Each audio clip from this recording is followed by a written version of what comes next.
Highland सोसायटीतील पाची cooperative सोसायटीचे पदाधिकारी, हायलँड गार्डन मित्र मंडळाचे पदाधिकारी आणि माझे मित्र श्रीयुत मंदार भट, तसेच उपस्थित बंधू भगिनींनो, ज्येष्ठ नागरिकांनो आणि माझ्या तरुण मित्रांनो, माझ्या पुढे आज तुम्हाला कसं सांगायचा हा प्रश्न आहे आणि माझी ओळख करून देण्यातच बराचसा वेळ गेल्यामुळे आज माझ्याकडे वेळ कमी आहे याची मला जाणीव आहे.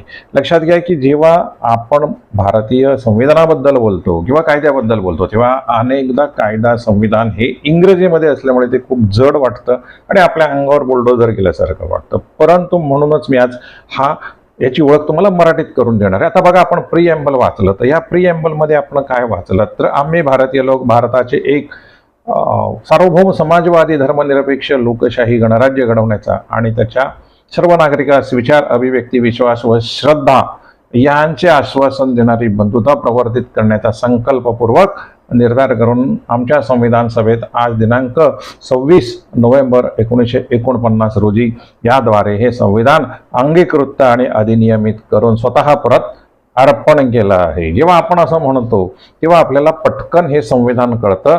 म्हणूनच ह्या संविधानाचं हे महत्त्व आहे. सगळ्यात महत्त्वाचं म्हणजे संविधानाचे काही महत्त्वाचे जे मुद्दे आहेत ते मी आज तुम्हाला सांगणार आहे. कारण तुम्ही मला बोलवल्यावर माझ्या मनामध्ये काही विचार आलेत आणि माझ्या मनातले आलेले विचार नेमके मी तुम्हाला सांगणार आहेत. हे प्रश्न मला स्वतःला पडलेले आहेत आणि तेच प्रश्न मी तुमच्या समोर आता शेअर करणार आहे. बघूया आपण की संविधान म्हटल्यावर आपल्या मनात काय काय प्रश्न येतात आणि आपल्याला संविधानाबद्दल नेमकी काय विचार असतात. संविधान आज कुठे आहे, भारत कुठे आहे, संविधानातले मूलभूत प्रश्न काय. तर बघा, संविधान म्हटल्यावर सगळ्यात प्रथम आपल्या मनात विचार येतो की प्रजासत्ताक म्हणजे काय. तर प्रजासत्ताक म्हणजे प्रजेने चालवलेली सत्ता, त्याला प्रजासत्ताक असं थोडक्यात आपल्याला म्हणता येईल. पण प्रजासत्ताक ही जरी शासन पद्धती असेल तरी ती केवळ एक शासन पद्धती नसून ती एक फिलॉसॉफी आहे. या प्रजासत्ताक या शब्दामधून आपल्याला काय कळतं तर सत्ता ही व्यक्तीकडे नाही तर सत्ता ही कायद्याकडे असते. म्हणजेच कायद्याच्या राज्याची संकल्पना यातनं स्पष्ट होते की आपल्या सर्वांच्या पेक्षा कायदा हा सगळ्यात मोठा आहे. Howsoever high a person may be, the law is above all of us. सगळ्यात महत्त्वाचं म्हणजे कायद्यापुढे सगळे समान, ही ती प्रतिक्रिया आहे. दुसरं म्हणजे की पॉवर, ऑथॉरिटी हे जन्मदत्त नसतात. म्हणजेच आपल्याला जे अधिकार मिळालेले आहेत, मूलभूत अधिकार मिळालेले आहेत, हे आपल्याला जन्माने, धर्माने, जातीने मिळालेले नसून ते आपल्याला या देशाचा नागरिक म्हणून संविधानाने दिलेले आहेत. हे संविधान प्रदत्त अधिकार आहेत. हा एक सगळ्यात महत्त्वाचा आहे. विचार करा, 2000 वर्षापासूनच्या सनातन धर्माने लोकांमध्ये जे स्पृश्यता आणि भेदभाव पाळले होते त्याला फाटा देणारा ही प्रोव्हिजन आहे. आणि लोकांना जन्मावरून नव्हे तर लोकांना केवळ ते नागरिक आहेत म्हणून मूलभूत अधिकार मिळालेले आहेत.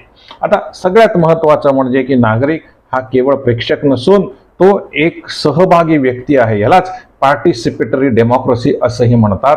आणि प्रजासत्ताक याचा अर्थ प्रजेचा ह्या शासन व्यवस्थेमध्ये अतिशय ऍक्टिव्ह असा सहभाग असणं, हा याचा मूलभूत अर्थ आहे असं मला वाटतं. आता दुसरा जो प्रश्न आहे तो आहे की संविधान म्हणजे काय. तर संविधान म्हणजे केवळ एक कायद्याचा ग्रंथ असं आपल्याला वाटतं. मी ऐकलं होतं की संविधान is a mother of all laws किंवा संविधानामध्ये सगळ्या कायद्यांची जननी आहे असं मराठीत मी ऐकलं होतं. परंतु वस्तुस्थिती जसा जसा मी अभ्यास करत गेलो तशी तशी ती स्पष्ट होत गेली की संविधान म्हणजे केवळ कायद्याचा ग्रंथ नसून ती एक फिलॉसॉफी आहे आणि तो एक सामाजिक करार आहे.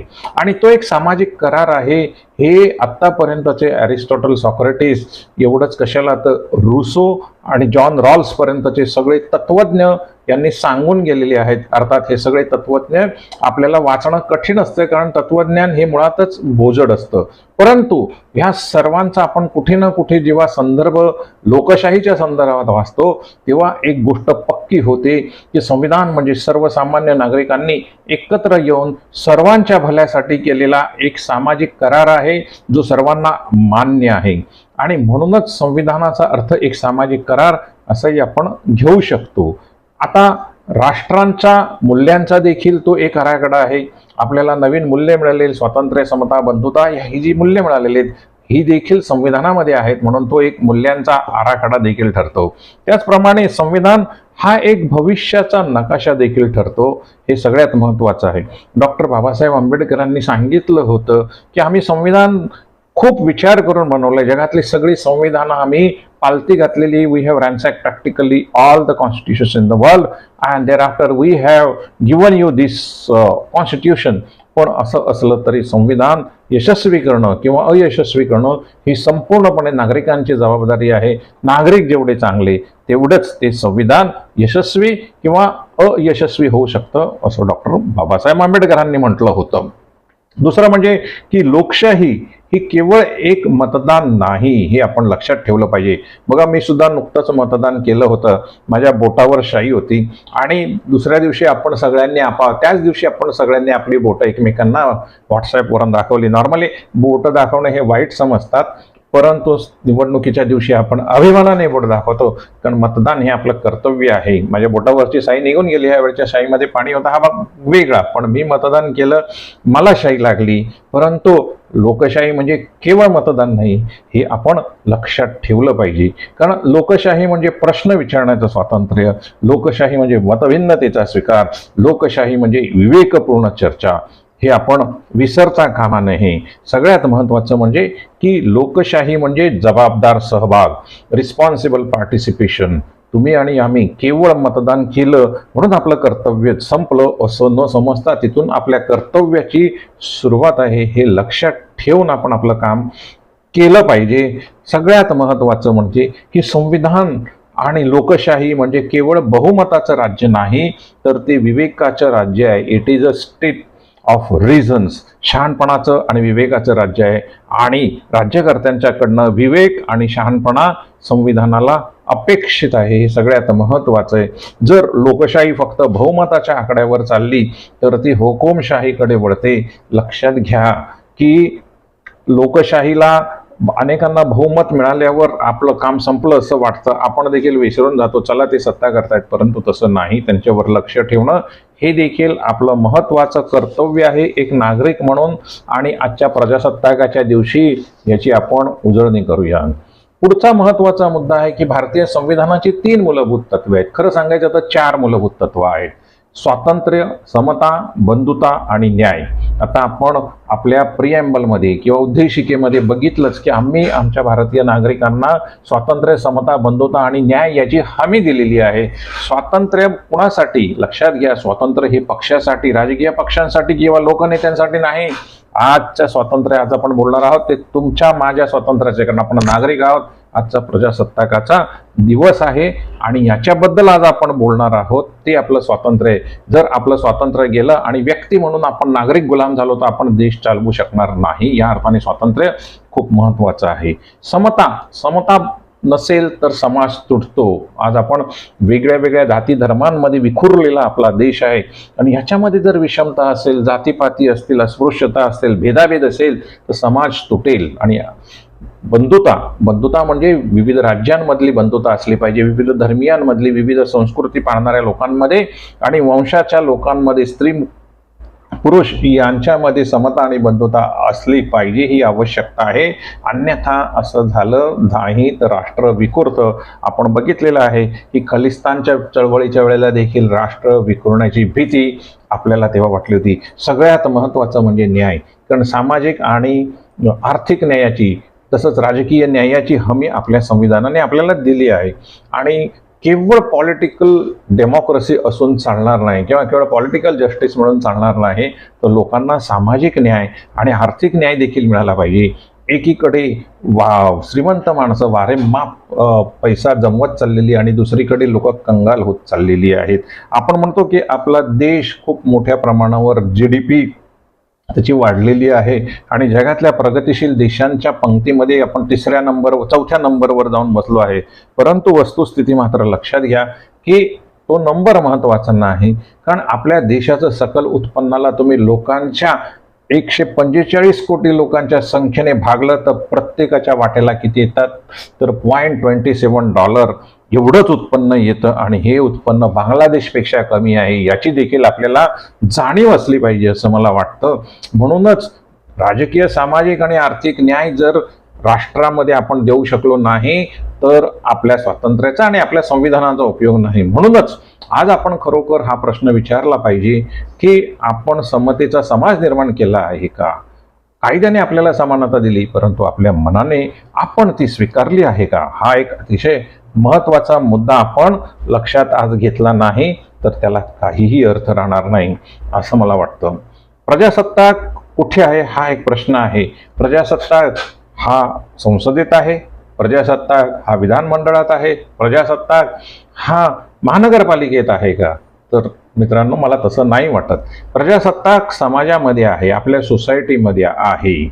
लक्षात घ्या, आपली सोसायटी हा देखील एक लोकशाहीचा आदर्श नमुना होता. आतापर्यंत कोऑपरेटिव्ह सोसायटी यावर संविधानामध्ये कुठली तरतूद नव्हती, परंतु कोऑपरेटिव्ह सोसायटी हा विषय भारतीय संविधानामध्ये आता आलेला आहे आणि आपल्या सोसायट्यांमध्ये ज्या पद्धतीने प्रतिनिधी निवडले जातात, ज्या पद्धतीने लोक मतदान करतात आणि ज्या पद्धतीने आपण सोसायटीचा कारभार चालवतो, त्यामुळे आपल्या सोसायटीमध्ये देखील आपण एक रिपब्लिक किंवा प्रजासत्ताक शासन व्यवस्था निर्माण करतो हे लक्षात घ्यावा. आपण आपल्या सोसायटीत प्रजासत्ताक केव्हा होतो? जेव्हा आपण नियम पाळतो, जेव्हा आपण सार्वजनिक जागी, सोसायटीमधल्या सार्वजनिक जागी आदरयुक्त, एकमेकांबद्दल आदरयुक्त वागतो, एकमेकांच्या बद्दल जबाबदारीने वागतो, जेव्हा आपण शेजाऱ्यांशी प्रेमाचे संबंध ठेवतो, जेव्हा आपण वंचित शोषित घटकांबाबत संवेदनशील असतो, तेव्हा आपण प्रजासत्ताक आयुष्य हे जगत असतो. आणि समाजात जर अन्याय होत असेल तर संविधान हे केवळ कागदावर राहतं हे आपण कधीही विसरता कामा नये.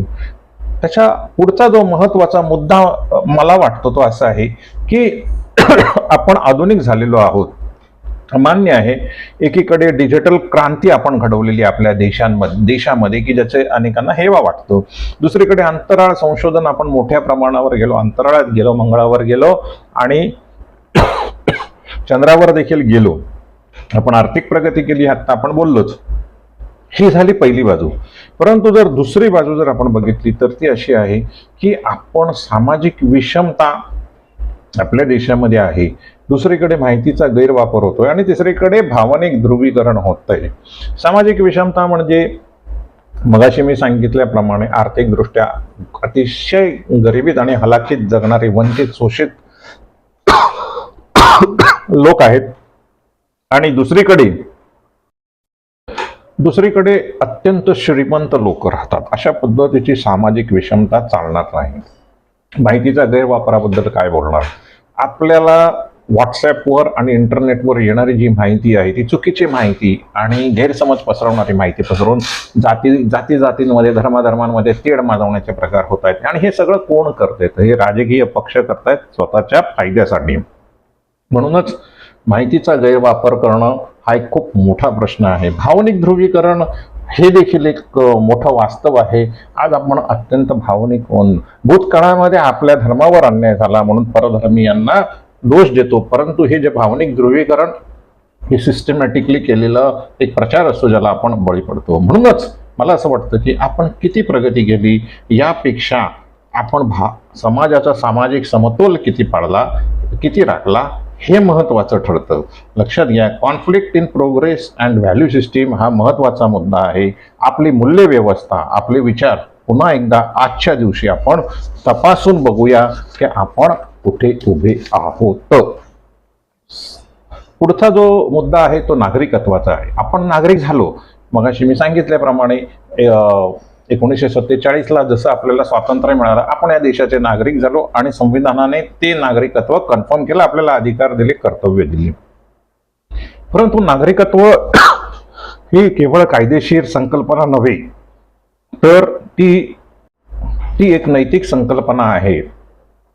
याचं कारण की नागरिकत्वामुळे आपल्याला आपली मूल्य व्यवस्था आता तपासून घ्यावा लागणार आहे. मॉरली आपण योग्य आहोत, नैतिकदृष्ट्या आपण योग्य आहोत की नाही हे ठरवावं लागेल. म्हणून मला असं वाटतं की खरा नागरिक तो जो सत्य स्वीकारतो, खरा नागरिक तो जो अन्यायाविरुद्ध उभा राहतो आणि खरा नागरिक तो जो समाजासाठी योगदान करतो, खरा नागरिक तो जो संविधानाचा आदर करतो. ही नागरिकत्वाची मूल्य व्यवस्था आपल्याला पाळणं अत्यंत आवश्यक आहे.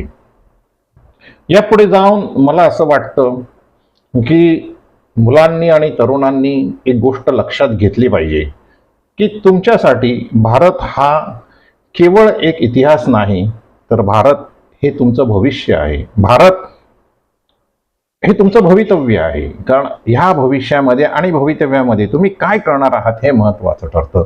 तुम्हाला चुकीच्या पद्धतीने इतिहास सांगून तुमची महती भडकवली जातात. लक्षात घ्या, भूतकाळात काय झालं याचा साक्षीदार कोणी नसतो. लिहिलेला इतिहास हा केवळ साक्षीदार असतो, परंतु त्या इतिहासाची मोडतोड करून तुम्हाला आजच्या दिवशी सांगितलं जातं. हे करण्यामध्ये काही राजकीय पक्ष आणि त्यांचे राजकीय हितसंबंध गुंतलेले असतात. त्यांना माहिती असतं नेमका इतिहास काय, पण तरी देखील ते चुकीचा इतिहास आपल्याला सांगून आपल्याला भावनिक करत असतात.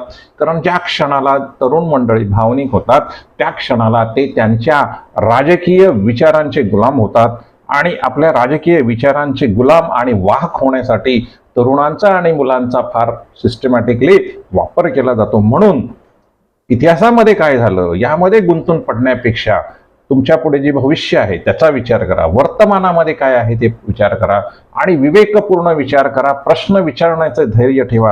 तुम्हाला जर कोणी चुकीचा इतिहास सांगत असेल तर योग्य इतिहास काय आहे हे विचारा, त्यांना धैर्याने विचारा. कारण भविष्यामध्ये तुम्ही केवळ यशस्वी व्यक्ती व्हाल का? माझा असा प्रश्न आहे तुम्हाला की भविष्यामध्ये केवळ तुम्हाला यशस्वी व्हायचं आहे का, की जबाबदार नागरिकही व्हायचं आहे? हे फार महत्त्वाचं आहे आणि यावर तुम्ही विचार जर केला नाही तर तुम्ही भरकट होऊ शकाल. म्हणूनच जबाबदार नागरिक होण्याचा विचार हा खूप चांगला विचार आहे असं मला वाटतं. आणि let us not forget that power without knowledge is blind. म्हणजेच माहितीशिवाय मिळालेला अधिकार हा आंधळा असतो. आणि तुम्हाला जर असा अधिकार मिळाला आणि जर माहितीच नसेल तर खूप गडबड होऊ शकते. त्याशिवाय knowledge without value is dangerous. तरुणांनो, हे खूप लक्षात ठेवा की आपली नैतिकता, आपली मोरॅलिटी हे अत्यंत महत्त्वाच्या गोष्टी आहेत. जेव्हा आपण नैतिकता आणि मॉरॅलिटी म्हणतो तेव्हा आपण धर्माचा विचार करतो, परंतु लक्षात घ्या हा प्रश्न धर्माचा नाही. कारण धर्माने दिलेली नैतिकता 2000 वर्ष आपण पाळत होतो, परंतु त्या नैतिकतेमध्ये काय होतं तर त्या नैतिकमध्ये अस्पृश्यता होती, भेदाभेद होता आणि वर्णाश्रम आधारित जो जीवनशैली होती तो आपण धर्म पाळत होतो. परंतु आता आपल्याला ही जी नवीन मूल्य व्यवस्था दिलेली आहे ही आपल्याला या घटनेने दिलेली आहे. त्या मूल्य व्यवस्थेचं आपण आत्ताच बघितलं की समता, स्वातंत्र्य, बंधुता आणि न्याय हे महत्त्वाची जी मूल्य आहेत ती आपण कधीही विसरता कामा नये आणि तरुणांनी तर अजिबात विसरू नये. त्या पुढचा माझा जो मुद्दा आहे तो आहे युनिटी संबंधीचा. Unity in diversity is a philosophy. बघा, आपल्या देशामध्ये एक खूप मोठा प्रयोग झालेला आहे. या संविधानाने तो प्रयोग केलेला आहे. तो काय आहे तर भारत, लक्षात घ्या, भारत केवळ एक भौगोलिक देश नाही तर तो एक सांस्कृतिक प्रयोग आहे. इथे भारतामध्ये विविध भाषा, धर्म, परंपरा या असल्या तरी एक संविधान आहे हे विसरता कामा नये. भारताची खरी ताकद म्हणजे एकसारखेपणा नाही. The true strength of India does not lie in uniformity, तर पीसफुल को existence is the real strength of India. हे आपण कधीही विसरता कामा नये. आणि म्हणूनच मगाशी आपण जे बघितलं की जर आपल्या देशातली बंधुता संपेल आणि समता संपेल तर समाज तुटेल आणि राष्ट्र देखील विखरून जाईल, डिसइंटिग्रेट होईल. ही भीती आहे. म्हणूनच युनिटी इन डायव्हर्सिटीवर आपला ठाम विश्वास हा असलाच पाहिजे आणि त्या दृष्टीने आपण विचारही केला पाहिजे. लक्षात घ्या, if we begin to see diversity as an enemy, India will lose itself. आणि आपल्या भारत देशाचा पराभव व्हावा असं आपल्यापैकी कुणालाही कधीही वाटणार नाही. पुढचा जो मुद्दा आहे मित्रांनो की आज भारतापुढे कोणती आव्हानं आहेत, तर लक्षात घ्या, आज भारतापुढे खूप सोशिओ इकॉनॉमिक इनइक्वॅलिटीची, विषमतेची, सामाजिक विषमतेची, आर्थिक आणि सामाजिक विषमतेची आव्हानं आहेत. कम्युनॅलिझम म्हणजे जातीयवादी तेढ आणि धार्मिक तेढ, त्याचप्रमाणे भ्रष्टाचाराचा एक महत्त्वाचा प्रश्न आहे, निरक्षरतेचा प्रश्न आहे, लॅक ऑफ अवेअरनेस हा एक मुद्दा आहेच. त्याचप्रमाणे राजकारणाचं वेगाने होणारं गुन्हेगारीकरण हा देखील एक सगळ्यात महत्त्वाचा प्रश्न आहे. अनएम्प्लॉयमेंट अँड जॉब इनसिक्युरिटी हा देखील महत्त्वाचा प्रश्न आहे. एन्व्हायरमेंटल डिग्रेडेशन आणि क्लायमेट चेंज हा देखील प्रश्न आहे. डिजिटल एक्सक्लुजनचा तर प्रश्न सगळ्यात मोठा आहे, ज्यावर अनिल शाळीग्राम हे फार मोठं काम करतायत. आणि या सगळ्या प्रश्नांना जर आपल्याला सोडवायचं असेल तर आपल्याला आज विचार केला पाहिजे की रिपब्लिक किंवा प्रजासत्ताक याचा नेमका अर्थ काय आहे. तर तो अर्थ असा आहे की रिपब्लिक किंवा प्रजासत्ताक, the real meaning of is self transformation, स्वतःला बदला. कारण आजचा दिवस जो आहे हा सरकार बदलण्याचा नाही. Republic day is not a day to change the government, but it is a day to change ourselves. त्याच्यामुळे हे आव्हानं आपल्याला आपण आता अंगावर घेऊ शकतो. If every citizen becomes thoughtful, the nation will naturally become mature. हा यातला धडा आहे. आणि जर आपल्या देशाला प्रगल्भ, विवेकपूर्ण आणि शहाणीव जर देशामध्ये यायची असेल तर आपल्याला थॉटफुल हे व्हायलाच पाहिजे. If every citizen becomes responsible, the democracy will become stronger. आपल्याला देशाला स्ट्रॉंग करायचं आहे, मजबूत करायचं आहे, तर त्याच्यासाठी आपल्याला देखील जबाबदार होणं गरजेचं आहे. सरतेशेवटी मित्रांनो, मी असं म्हणू इच्छितो की रिपब्लिक डे म्हणजे आजचा प्रजासत्ताकाचा दिवस, it is a call for reflection. आणि we have to take this call on the day of republic day for self introspection and reflection. And let us ask our selves question, are we merely Indians or are we constitutional Indians? काय आपण केवळ नागरिक आहोत की आपण संविधानाशी बांधिलकी मानणारे, संविधान प्रतिनिष्ठा असणारे नागरिक आहोत? याचा आज आपण विचार केला पाहिजे. कारण भारताचं जे भवितव्य आहे, the future of India, it does not depend on leaders alone. भारताचं भवितव्य आपल्या नेत्यांवर अवलंबून नाही, but on the conscious of its citizen. सर्वसामान्य नागरिकांच्या विवेकबुद्धीवर भारताचं हे भवितव्य अवलंबून आहे. हे आपण कधीही विसरता कामा नये. So let us strive to make India not only powerful but also a nation guided by reason and wisdom. मित्रांनो, मला जे म्हणायचं होतं ते मी थोडक्यामध्ये सांगण्याचा प्रयत्न केलेला आहे. कारण आपल्या पुढे आज प्रजासत्ताक दिवसात आपण नेमका काय विचार करावा आणि माझ्या मनात काय विचार आले हे मी आपल्याबरोबर शेअर केले. यामध्ये आपल्याला कुठेही कमी लेखण्याचा उद्देश माझ्या मनात नव्हता. हे जे सगळे प्रश्न होते हे मला पडलेले प्रश्न होते जे मी आपल्याबरोबर शेअर केलेत.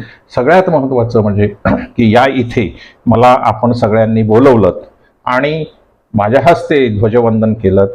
त्याचप्रमाणे अनेक सगळ्या सोसायट्यांच्या पदाधिकाऱ्यांनी हा जो मला बहुमान दिलेला आहे याबद्दल मी त्या सर्वांचे पुन्हा एकदा मनपूर्वक आभार मानतो. आणि भारताच्या रिपब्लिक डेच्या दिवशी तुम्हा सर्वांना संविधान दिनाच्या खूप खूप शुभेच्छा देतो.